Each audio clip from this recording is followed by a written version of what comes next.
بسم الله الرحمن الرحيم. الحمد لله رب العالمين، والصلاة والسلام على أشرف المرسلين سيدنا محمد وعلى آله وصحبه أجمعين. أما بعد، نوينا التعلم والتعليم والتذكر والتذكير والنفع والانتفاع والإفادة والاستفادة والحث على التمسك بكتاب الله وسنة نبيه والدلالة إلى الخير والدعاء إلى الهدى ابتغاء مرضات الله وقربه وثوابه. آمين اللهم آمين. Hadis yang ketiga yang nomor 19 diriwayatkan daripada Abu Sa'id Al-Khudri. Babnya adalah membawa lari bersama dengan agama, yakni lari membawa agama daripada fitnah yang mengancam kepada agama.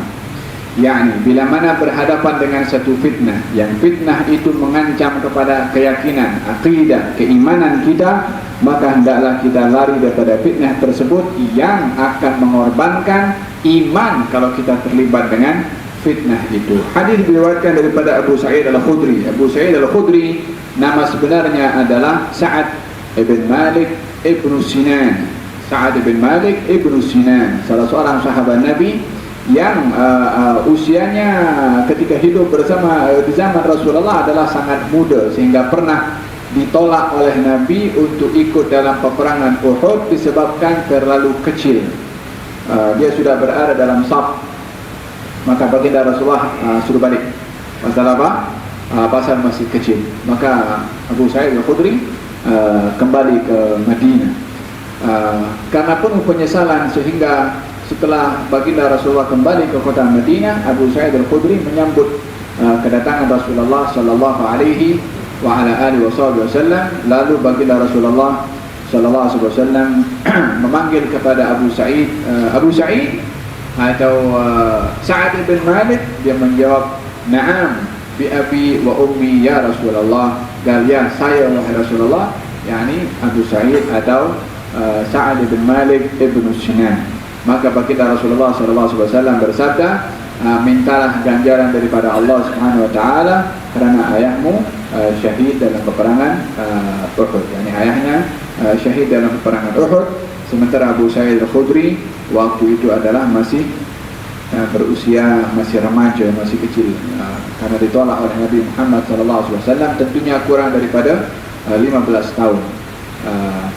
Abu Sa'id Al-Khudri tergolong daripada orang yang hidupnya susah dan miskin setelah ditinggal oleh ayahnya, sehingga satu hari ketika sudah menikah dan berkeluarga, di rumahnya itu tak ada makanan. Lalu sampai kepada satu peringkat beliau meletakkan batu di perutnya dan diikat. Jadi diketatkan macam tu supaya tak kembung ini perut ini. Dia kalau perut kembung banyak gas, dia semakin terasa lapar. Maka Abu Sa'id Al-Khudri ikat dia punya perut dengan batu, diletakkan di sini. Kata istrinya mengatakan, "Wahai suamiku, datanglah kamu kepada Rasulullah, minta kepada Rasulullah pemberian yang mungkin kamu akan dapat pemberian. Sesungguhnya aku mendengar si fulan yang susah itu miskin datang kepada Nabi minta dibagi. Kemudian fulan datang minta dibagi. Sebut 3-4 orang datang kepada Nabi minta dibagi oleh Nabi SAW. Maka Abu Sa'id mengatakan, aku tak akan minta kecuali dah memang terdesak, tak ada lagi jalan kecuali minta, baru aku datang minta. Waktu itu usaha sana tak boleh, walhasil tak ada jalan kecuali datang minta kepada Rasulullah. Datang kepada Rasulullah, Nabi tengah menyampaikan khutbah di atas mimbar. Kata baginda Rasulullah dalam khutbahnya itu bersabda, "Man istaghna yughnihillah, wa man yastaghni yughnihillah, wa man yasta'fif bi'afwihi Allah." Barang siapa yang dia merasa cukup, maka akan dicukupkan oleh Allah. Barang siapa yang dia menjaga maruahnya daripada meminta-minta, akan dijaga maruahnya oleh Allah. Allah nak minta, dibagi jawaban dulu oleh Nabi Muhammad SAW. Subhanallah. Kata Abu Sa'id Al-Khudri, aku datang nak minta, dengar sabda Nabi tak jadi minta. Walaupun bukan maksud Nabi ketika menyampaikan khutbah pun mungkin bertepatan. Terkadang Allah Subhanahu wa taala ingin menunjukkan sesuatu melalui orang lain. hakadha, kata Abu Sa'id, aku dengar kalimat itu aku tak jadi minta. Apa yang dipegang oleh Abu Sa'id? Kata-kata Nabi itu, orang yang merasa cukup akan dicukupkan, yang menjaga air mukanya daripada minta akan dijaga oleh Allah SWT. Kata Abu Sa'id mengatakan, aku tidak melihat daripada rumah-rumah orang Ansar yang ada di Madinah yang lebih berkecukupan hidupnya lebih daripada aku. yakni hidupnya cukup lebih daripada yang lain. Kenapa? Berpegang kepada hadis Nabi tadi, ketika datang nak minta, dengar pesanan daripada Rasulullah, dipegang kata-kata itu, dicukupkan oleh Allah, karena Allah berjanji yang merasa cukup akan dicukupkan oleh Allah Subhanahu wa taala. Sebaliknya yang tak merasa cukup tak akan cukup, walaupun store duitnya banyak, tetap tak akan merasa cukup, karena orang itu tidak diukur kaya dan miskinnya daripada banyak atau sedikitnya harta, akan tetapi perasaan yang ada di dalam qanaah. Abu Sa'id Al-Khudri mengatakan bahwasanya menceritakan tentang di akhir zaman sebaik-baik harta seorang yang beriman, seorang Islam itu adalah kambing yang dibawa di di pedalaman ataupun di tengah-tengah pergunungan dan tempat-tempat turunnya hujan, untuk lari bersama agamanya dengan fitnah, yang akan berlaku di akhir zaman. Fitnah yang mengancam kepada agama, fitnah yang mengancam kepada iman.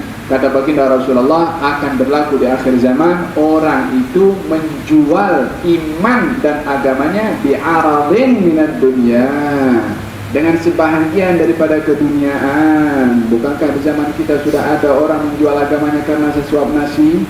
Ada.